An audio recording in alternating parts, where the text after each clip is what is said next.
Notre métier, c'est d'observer nos sportifs sur les terrains de pratique, de regarder et détecter leurs besoins et d'y répondre en créant des produits.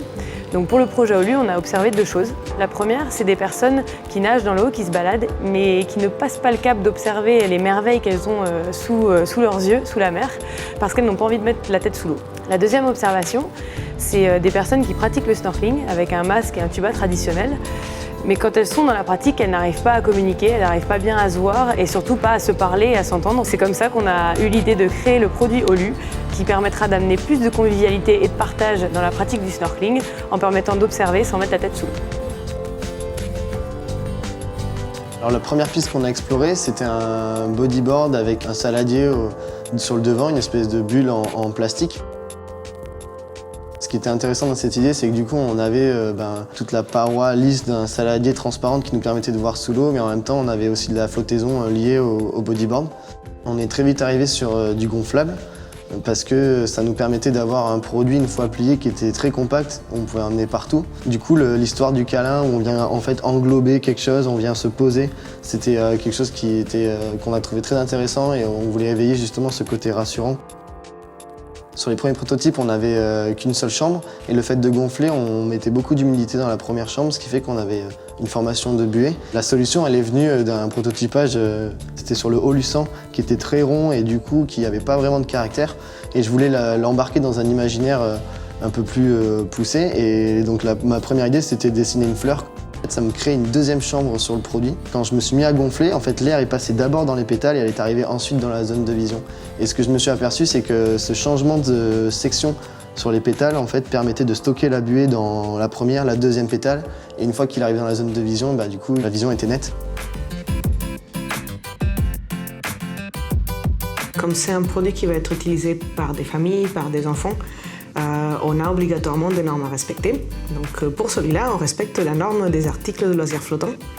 Et il y a beaucoup de tests, il y a beaucoup de choses et il y a surtout un panel d'experts qui va venir évaluer le produit pour être sûr que quand il va être utilisé en famille, il n'y aura pas de problème. On a mis un système de double chambre à air, donc elles sont toutes les deux indépendantes pour la sécurité. Comme ça, si jamais on a une des 2 chambres qui lâche à un moment, et l'autre chambre, elle pourra prendre le relais.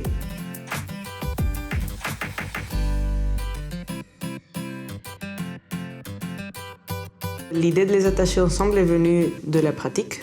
Donc en ajoutant des clips sur le côté du OLU, un parent pouvait venir clipser le OLU de son enfant et pratiquer ensemble en sécurité sans que l'enfant s'éloigne trop.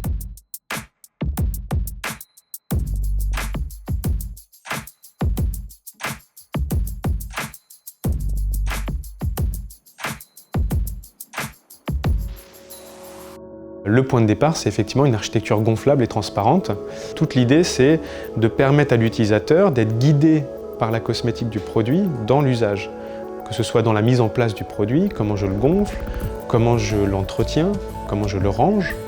Et tout ça, ça nous a permis en fait de sortir de simplement un produit, une bouée gonflable, mais d'aller vraiment dans une réponse de pratique et d'avoir un produit qui permet de guider l'utilisateur dans l'usage.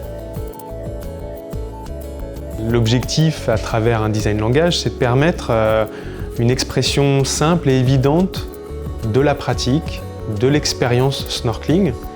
Le OLU finalement est une première clé d'entrée dans un rayon qui va permettre à différents niveaux de pratiquants de trouver des réponses adaptées. On l'a appelé Simply Amazed. On met en avant la simplicité et une expérience assez directe, instantanée.